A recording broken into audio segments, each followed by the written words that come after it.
April 2026. Four astronauts sealed inside a capsule perched atop a rocket taller than the Statue of Liberty. The countdown reaches 0. The engines ignite with 8.8 million pounds of thrust. And for the first time in over 50 years, humans are leaving Earth orbit, heading toward the moon. This shouldn't work. The heat shield is cracked. The life support system has never been tested with actual people breathing inside it. And the rocket itself? It's made from parts that flew on the space shuttle decades ago, bolted together into something NASA engineers privately call a Franken rocket. But here's what no one tells you about Artemis II. This isn't Apollo reborn. This is a mission flying on borrowed hardware, emergency trajectories, and workarounds for problems NASA doesn't fully understand. Every decision, every orbital maneuver, every system on board carries the fingerprints of compromise. This film is not about the triumph of returning to the moon. It's about what happens when engineering excellence collides with schedule pressure, when legacy systems are pushed beyond their design limits, and when the gap between what we say and what we know becomes impossible to ignore. The heat shield problem starts with fire. During re-entry, the Orion capsule slams into Earth's atmosphere at nearly 25,000 miles per hour. The friction generates temperatures around 5,000 degrees Fahrenheit, hot enough to vaporize steel. To survive this, the capsule's underside is covered in a material called Avcoat, a heat-resistant composite that's supposed to slowly burn away, carrying the heat with it. But on the uncrewed test flight in 2022, something went wrong. Engineers watching the recovery footage saw chunks of the heat shield breaking off in irregular patterns. More than 100 locations where the material didn't ablate smoothly but spalled, cracking and separating like paint peeling off a wall. Think about it this way. Avcoat works because gases trapped inside the material escape through tiny pores as it heats up. These gases create a protective layer that pushes the plasma away from the spacecraft. But during the test flight, the capsule dipped into the atmosphere,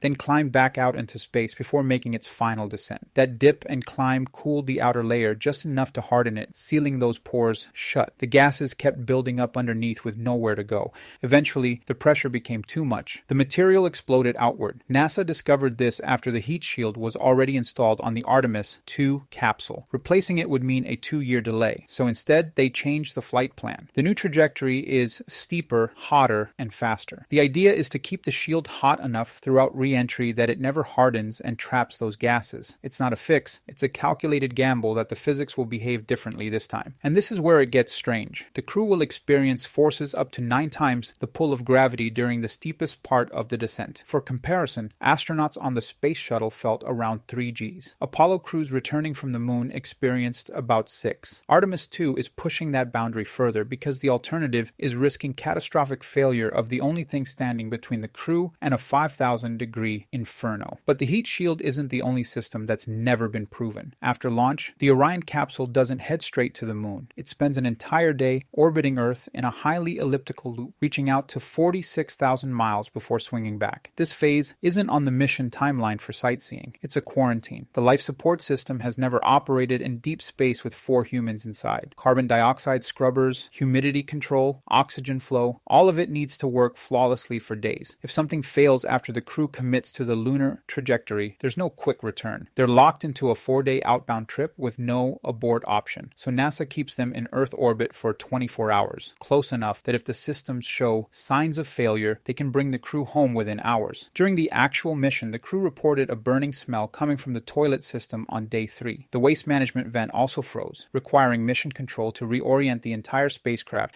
just to thaw it out using sunlight. These weren't catastrophic failures, but they revealed something important. The environmental systems are still learning how to survive in an environment they were designed for, but never truly tested in. Here's what surprised me. The rocket itself, the Space Launch System, is built from hardware that first flew in the 1980s. The main engines are refurbished RS-25s pulled from retired space shuttles. The solid rocket boosters are stretched versions of the same design that failed catastrophically on Challenger. Even the upper stage engine is salvaged technology from a program that ended 2 decades ago. This isn't necessarily bad engineering. Reusing proven hardware should reduce risk, but integration creates new failure modes. During ground tests in early 2026, a valve in the helium pressurization system failed. Helium keeps the fuel tanks from collapsing as propellant drains during flight. If that valve doesn't open, the upper stage engine can't ignite. Or worse, the tank implodes. The failure forced engineers to roll the entire 3.5 million pound rocket back to the assembly building and spend weeks diagnosing a problem buried deep inside a system that was supposed to be reliable. The deeper issue is that legacy hardware doesn't always play well with modern software and control systems. The SLS is a hybrid, old mechanical components governed by new digital brains that sometimes disagree on what should happen next. It creates an environment where problems emerge not from individual part failures, but from the spaces between systems that were never designed to work together. So here's the question everyone should be asking. Why is Artemis II flying a free return trajectory instead of entering lunar orbit like Apollo 8 did in 1968? The answer comes down to power. The Orion service module uses a single AJ-10 engine, another piece of salvaged shuttle hardware. It's reliable in low Earth orbit, but it's drastically underpowered for lunar missions. To enter orbit around the moon and return to Earth requires about 1,800 meters per second of velocity change. The Orion can only deliver around 1,300. That 500 meter per second gap means the spacecraft physically cannot perform the mission profile that made Apollo legendary. Instead, Artemis II loops around the moon once and uses lunar gravity as a slingshot to come home. It's the same emergency trajectory Apollo 13 flew when their service module exploded. Except for Artemis II, it's not an emergency. It's the only option. This reveals something uncomfortable. The Orion spacecraft is heavier than the Apollo command module, but carries less propulsive capability. It's a vehicle built for lunar missions that can only reach the moon by avoiding the very maneuvers that define lunar exploration. Internal reports from NASA's own watchdogs paint an even sharper picture. The Office of Inspector General flagged unresolved electrical failures, radiation-induced glitches, and separation bolt erosion discovered during the test flight. These weren't minor issues. They were risks serious enough that inspectors warned of potential loss of vehicle and crew if left unaddressed. Yet the launch moved forward, not because the problems were solved, but because software patches and procedural changes were deemed acceptable substitutes for hardware fixes. The Artemis II crew splashed down safely on April 10th, 2026. The mission succeeded by every public measure, but success doesn't erase the technical debt. The heat shield workaround, the underpowered service module, the hybrid rocket architecture, all of it carries forward into future missions. Artemis III, the lunar landing, will inherit these same limitations, but without the free return safety net that let Artemis II avoid committing fully to lunar orbit. What we're witnessing isn't a return to Apollo-era engineering confidence. It's something different. A program operating at the edge of what legacy systems and modern ambitions can sustain together, where schedule pressures and hardware realities force decisions that prioritize launching over perfecting. The astronauts who flew Artemis II trusted their lives to these compromises. And for 8 days, those compromises held. But the question remains whether that trust was placed in systems that truly deserved it, or in the hope that what worked once will work again. See, talking about these kinds of technical realities can feel uncomfortable, so I'll keep this brief. My goal with these videos is to go deeper than the press releases, to show you the engineering truth behind the headlines. If you want to see more investigations like this, your support means everything. And until next time, you can watch this video here. I think you'll find it just as eye-opening